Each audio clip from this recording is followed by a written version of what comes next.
இயேசுவின் ரத்தம் ஜெயம். Praise the lord my dear brothers and sisters. இந்த நாள்லயும் ஆவியானவர் உணர்த்தின காரியம், தவறை ஒப்புக்கொள்ளுகிறோமா? ஆவியானவர் உணர்த்தின வசனம் ஆதியாகமத்தின் புஸ்தகம் அதிகாரம் 3 வசனம் 12. அதற்கு ஆதாம், என்னுடனே இருக்கும்படி தேவரீர் தந்த ஸ்திரீயானவள் அவ்விருட்சத்தின் கனியை எனக்கு கொடுத்தால் நான் புசித்தேன் என்றான். And the man said, the woman whom thou gavest to me with me, she gave me of the tree and I did eat. Genesis chapter 3 verse 12. எனக்கன்மானவர்களே, இந்த இடத்துல நம்ம என்ன வாசிக்கிறோம் அப்படின்னா, ஆதாம் தேவனிடத்தில் சொல்லுகிறான், நீர் எனக்கு தந்த ஸ்திரீயானவள் அந்த விருட்சத்தினுடைய கனியை எனக்கு கொடுத்தா சாப்பிட்டேன் அப்படின்னு இந்த இடத்துல சொல்லுவதாக நம்ம வாசிக்கிறோம். நாம் இன்றைக்கு நாம் செய்த தவறை, குற்றங்களை ஒப்புக்கொள்ளுகிறோமா? நம்ம கொஞ்சம் யோசித்து பார்க்கணும். அதாவது இன்னைக்கு நம்ம எல்லார்ட்ட இருக்க ஒரு பெரிய ஒரு பழக்கம் என்ன தெரியுமா? என்ன நம்ம செஞ்சாலும் சரி, அதாவது நல்லது அப்படின்னா அந்த கிரெடிட் நம்மளுக்கு, நம்ம எடுத்துப்போம். ஆனால் ஒரு தவறான காரியம் நம்ம செஞ்சிட்டோம் அப்படின்னா யாருமே ஆமா இதை நான் செஞ்சேன் அப்படின்னு ஒத்துக்கிறதே கிடையாது.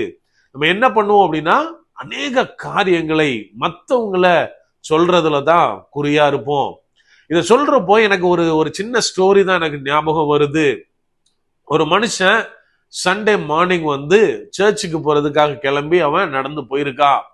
போற வழியில ஒரு கல்லுல அவன் கால் தட்டி பிளட் வந்துருச்சு, இடிச்சு நெயில்ல பிளட் வர ஆரம்பிச்சுட்டு, இம்மிடியேட்டா அவன் பண்ணின காரியம், பிசாசு நான் சர்ச்சுக்கு போறத தடுக்கிறான், அதான் தடை பண்ணத்தான் என் காலை இன்ஜூர் பண்ணி நான் போக முடியாம ஆக்குறான்னு சொல்லிட்டு இம்மீடியட்டா பிசாச கடிஞ்சு ஜெபம் பண்ணிட்டு மறுபடியும் நடக்க ஆரம்பிச்சிருக்கான். இப்ப பார்த்தா அந்த இடத்துல அவன் போயிட்டு இருக்கான். அவனுக்கு தெரியாம ஒரு பெரிய பள்ளம் இருக்கு. திடீர்னு ஒரு சவுண்டு, அந்த பக்கம் போகாத, பள்ளம் இருக்கு பார்த்து போ அப்படின்னு. யாரும் திரும்பி பார்த்தா பிசாசு நின்று கத்திட்டு இருக்கான், கீழே விழுந்துராத பார்த்து போ அப்படின்னு. இத பார்த்த இன்னொருத்தருக்கு பயங்கர ஆச்சரியம். பிசாசு எப்படி இவனை காப்பாத்துறதுக்கு இவன் பண்றான் அப்படின்னு சொல்லி பிசாசுட்டே கேட்டுறா, நீ எதுக்கு அவனை காப்பாத்துற? அவன் சர்ச்சுக்கு போகாம இருந்தா நல்லது தானே அப்படின்னு கேட்டதுக்கு அந்த பிசாசு சொல்லிச்சான், இல்ல நான் எதுவுமே பண்ணல, இவன் அந்த கல்லை பார்க்காம போய் காலை மிதிச்சுட்டு அதுல அடிபட்ட உடனே என் பேரை இழுத்துட்டான், இன்னும் என்ன நடந்தாலும் சரி அதுக்கு நான் தான் பொறுப்புன்னு என் தலையை தான் உருட்டுவான் அப்படின்னு சொல்லிச்சான். என கண்மானவர்களே, இதே மாதிரி தான் நம்ம இன்னைக்கு ஒரு பேட்டர்னாவே வச்சிருக்கோம். வாழ்க்கையில என்ன பிரச்சனை, என்ன தவறு, ஏதாவது ப்ராப்ளம் நடந்தாலும் இம்மிடியட்டா சொல்ற காரியம், என் வாழ்க்கையில பிசாசு விளையாடுறான் பிரதர், இந்த சோதனையை கொண்டு வர்றான் பிரதர், அவன் பண்ணினதுனாலதான் இது நடந்தது அப்படின்னு. என கண்மானவர்களே, நம்ம வாசித்த இந்த போர்ஷன்ல என்ன நடக்குதுன்னு நம்ம எல்லாத்துக்கும் தெரியும். அந்த தோட்டத்தின் கனிகளை, ஒரே ஒரு மரத்தோட கனியை மட்டும் புசிக்க கூடாது அப்படின்னு தேவன் ஆதாமுக்கு கட்டளை கொடுக்கிறாரு. இங்க என்ன நடக்குது? எல்லாம் முடிஞ்சு போச்சு, சாப்பிட்டாச்சு, கண்ணு திறந்தாச்சு, தாங்கள் நிர்வாணிகள் தெரிஞ்சாச்சு, கர்த்தருடைய அன்பை வார்த்தையை மீறி நடந்தாச்சு. இப்போ தேவன் கேட்கிறாரு, நீ என்ன பண்ண? நான் புசிக்க வேண்டாம்னு சொன்ன கனியை புசிச்சியா அப்படின்னு.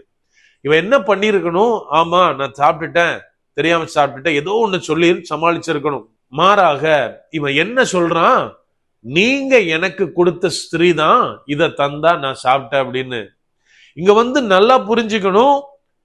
அடுத்து என்ன நடக்குது அப்படின்னா, அவர் ஏவாள்கிட்ட கேட்கிறாரு, நீ ஏன் சாப்பிட்ட, ஏன் இதை செஞ்சேன்னா அவ சொல்றா, இல்ல இந்த பாம்பு தான் எனக்கு கொடுத்தது, நான் சாப்பிட்டேன் அப்படின்னு.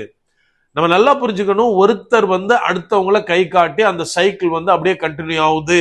என கண்மானவர்களே, இந்த ஆதாம் ஏவாளை குறை சொல்லல, மாறாக அவன் குற்றப்படுத்த ட்ரை பண்ணது தேவனை தான். அந்த இடத்துல தெளிவாக சொல்றான், நீர் எனக்கு தந்த இந்த மனுஷி எனக்கு தந்தால் அதனால தான் நான் இதை மீறி நடந்துட்டேன் அப்படின்னு.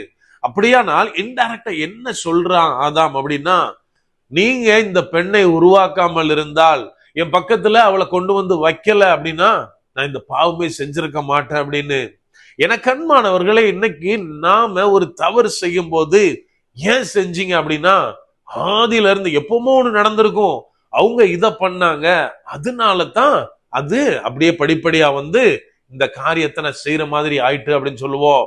இன்னைக்கு நம்ம ஒரு காரியத்துல தவறி நடந்தால் வெளிப்படுத்த விரும்புறதே கிடையாது. ஐயோ, அவங்களுக்கு தெரிஞ்சிருமோ, இவங்களுக்கு தெரிஞ்சிருமோ, தெரிஞ்சா எனக்கு தலைகுனிவு வந்துரும் சொல்லிட்டு அதை மூடி மறைக்கத்தான் ட்ரை பண்றோம். எனக்கு அன்பானவர்களே, நமக்கு நீதிமொழிகள் 28:13 தெளிவாக சொல்லுகிறது. தன்னுடைய பாவங்களை ஒருத்தன் மூடி மறைச்சான் அப்படின்னா அவனுக்கு வாழ்வடைய மாட்டான்.